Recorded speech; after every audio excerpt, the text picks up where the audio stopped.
మృగశిర గురిస్తే ముసలెద్దు కూడా రంకెత్తదట. 5 కార్తెలు వానలు పడతాయట. అయినా చినుకు జాడలేదు. మృగశిర గురిసిందని ఇత్తనాలు పెట్టిన రైతన్నల ముఖంలా కలేలేదు. మృగశిర పోయి ఇప్పుడు ఆరుద్ర వచ్చింది. ఆరుద్ర కుడితే 6 కార్తెలు కురుస్తాయట. ఆరుద్ర ఉరిమితే 6 వానలు పడతాయట. ఆరుద్రల వర్షం అమృతంతో సమానం. కానీ ఆరుద్ర వాన అరుదు వాన అంటారు. ఆరుద్ర కరుణించకపోతే కష్టమేనోల్లో. ఎందుకంటే పునర్వసుల పూరేడు గుడిసె దడవది, పుష్యమిలా ఊరపిట్ట గూడు కూడా దడవదంటారు. కార్తెల ముచ్చట్లు గిట్లుంటే వాన జాడలేక రైతన్నలు ఏం చేస్తున్నారో చూడండి.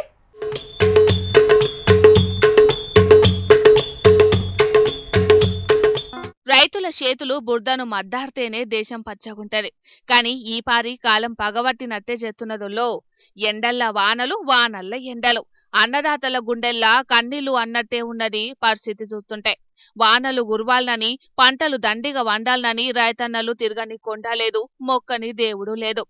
వానల కోసమని ములుగు జిల్లా కొత్తూరు దేవునిగుట్ట మీద ఊరల్లంతా కలిసి వరద పాశం వండి లక్ష్మీ నరసింహస్వామికి పబ్బతి పట్టిండ్రు. కొత్తూరుకు దగ్గరలోనే ఉంటది లక్ష్మీ నరసింహుడు కొలువైన గీ దేవునిగుట్ట. ఊరంతా కదిలింది మొక్కులు పెట్టనీకే. బియ్యం, బెల్లం, పాలు, కుడుములతోని పాశం బువ్వ వండి భగవంతుడా నీవే భారమని లక్ష్మీ నరసింహస్వామికి నైవేద్యం పెట్టిండ్రు. అటెంకా గుడికాడున్న పెద్ద బండరాయి మీద పాశం బువ్వను పోసి చిన్న పెద్ద అందరు కలిసి నాక్కుంట తిన్నారు. చూసేటోళ్లకు వింత అనిపిస్తాంది కావచ్చు గాని గీ ఆచారం వెనకట తాత ముత్తాతల కాలం సంధి వస్తున్నదట. గీ తీరంగా దేవునికి పబ్బతి పెట్టి పాశం బువ్వ బండ మీద పోసి నాకితే దండుగా వానలు కొడతాయని ఊరల్ల నమ్మకమట. మా తాతల తండ్రుల నాటి కాంచాలి ఇక్కడ వరద పాశం అనేది ఇప్పటికీ సంవత్సరానికి ఒకసారి వచ్చి పోతాయి. వర్షాలు బాగా పడుతుంటాయి. చాలా సంవత్సరాల నుంచి వెళ్ళి ఇట్లనే మా తాతలు తండ్రులు మేము పోతాం. అయితే వరద పాశం పోసి ఇక్కడ బండల మీద ఆ వరద పాశం లెక్క పోసి ఆడ నాకు తంటాం అందరం. గత సంవత్సరాల నుంచి ఇట్నే చేస్తున్నాను.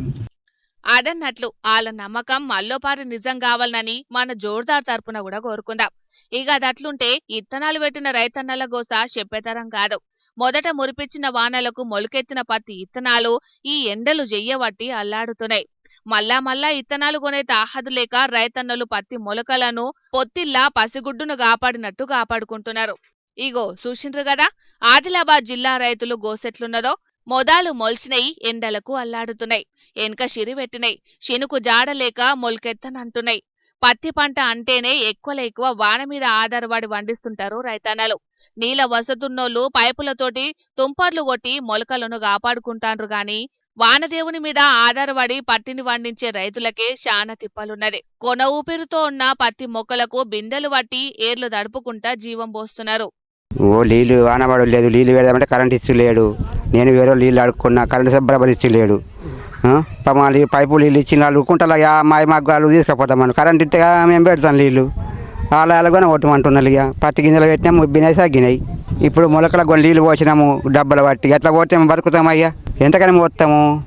జూన్ ఫస్ట్ వారంలో విత్తనాలు నాటుకొని సిద్ధంగా ఉన్న వర్షాలమే నాటుకున్నాం.